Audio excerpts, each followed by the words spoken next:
So once we've decided on our various searches and selected some articles, what we want to do is go ahead and take notes on the articles.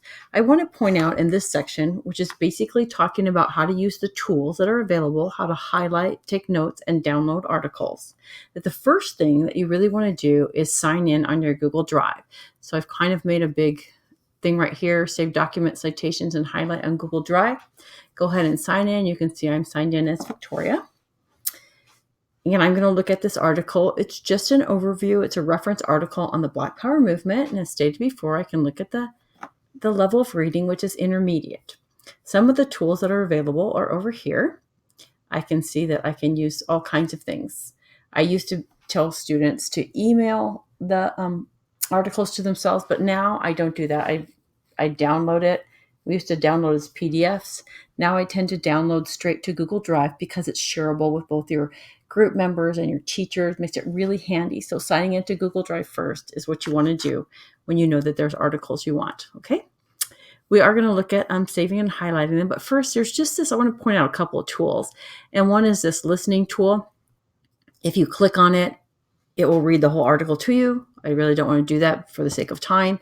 It is kind of a little bit of a computerized voice, but it's not bad. So if you're having a hard time with the article, there's an idea. There's also this translation tool down here. And if you have a problem with English, if English is your second or third language and you're reading a very difficult article, you could translate into many other languages. But again, this translation tool is computer translation. It won't be exactly perfect, okay? So we have all kinds of ways of dealing with the article. Let's look at the highlighting and notes, though, because those are, I think, probably the most fun. And what I want to do is just take something from here. I think maybe not the most important thing, but because I don't want to take too much time, I'm going to look at how the Black Panthers got their name. I think there was something in here on it. Yeah, so right here, and I can just highlight. I can just hold down and highlight the same way that you would highlight anything and then let go. Notice when I let go that a little floating toolbar comes up that says highlight, notes, etc. When I click on the highlight, it'll give me several options, and I like yellow just because it's bright, but your teacher might ask for different things like, hey, highlight the main, topics in yellow and the supporting sentences in blue or whatever. So if your teacher tells you to do something like that, make that happen. But I'm just going to use yellow here. The other thing is that you can do notes. So right next to that is notes. So when you click on that, a note bar comes up. And then you know what notes are. You know how to take them. Either say why you're highlighting this or what it means or why it's significant or how you intend to use it in your presentation or paper.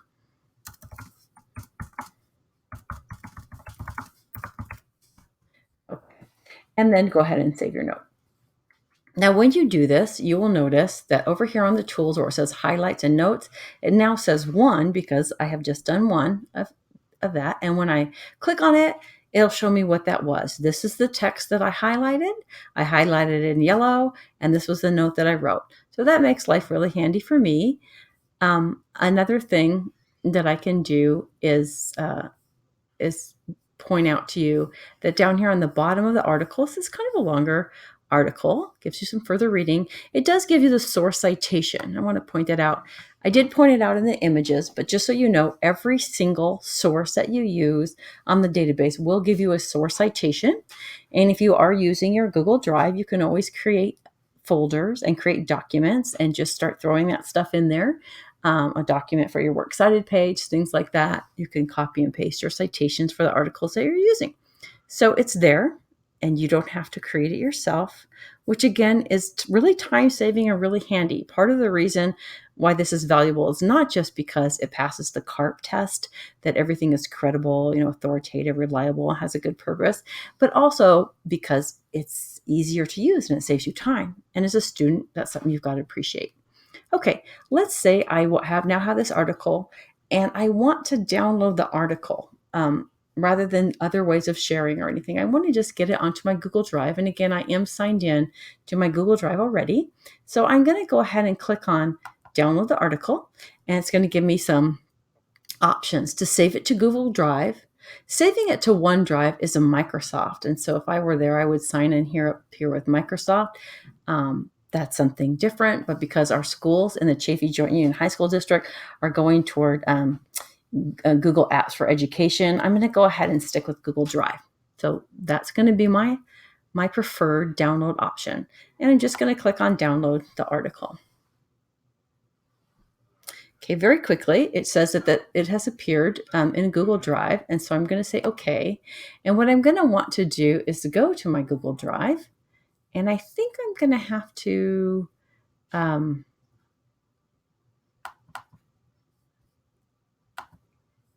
go to that separately, which provides me with a different tab. And so what I want to do is go to another tab right now. I'm going to try to open that for you so that you can see it. Let's see if I can get there. Sorry, I do want to get on this other tab. So record this tab. All right, so let's see if we can record this tab. This is my Google Drive. I drop in and notice that there is going to be a folder for the Gale databases. That one I created. There's one here that says Student Resources and Context. I did not create this folder. As soon as I tried to save that article, this folder was created by Student Resources and Context and put it into my Google Drive because I was logged in there. This is really handy. The same thing will happen to you. When you save an article and you go into your Google Drive, just look for this little orange folder and it says Student Resources and Context and open it up. And then any articles that you save from Resources and Context will be in that folder. And you can see the last one that I was looking at, the most recent one is on top here, the Black Power movement. And so if I open it up, I am going to, again, go to a different tab. Sorry. And so I have to bring you to that tab as well. Let me record that tab. Okay, hopefully now you can see this next tab. And we're on the Black Power movement. This is the article that we were just looking at, only it looks sort of like a PDF now, even though it's on Google Drive. Notice that the article does have the same highlighting that I made. And if I cursor all the way down to the bottom of the article again, it still has our source citation, which is very, very handy because we're going to need it for our works cited page. And if I had forgotten to use it, it would be there for me still. And so I wouldn't have to look back, saving me time. Here is the text that I highlighted at the bottom. This is sometimes handy for teachers because if they want to see what you highlighted and whether it makes any sense, they'll just go directly to the bottom when you share it with them on your Google Drive. Notice it is highlighted in yellow because that's the color I used. And then at the end, it says notes and it just puts the notes that I wrote. Again, handy for teachers because they want to see what notes that you wrote and if they made any sense.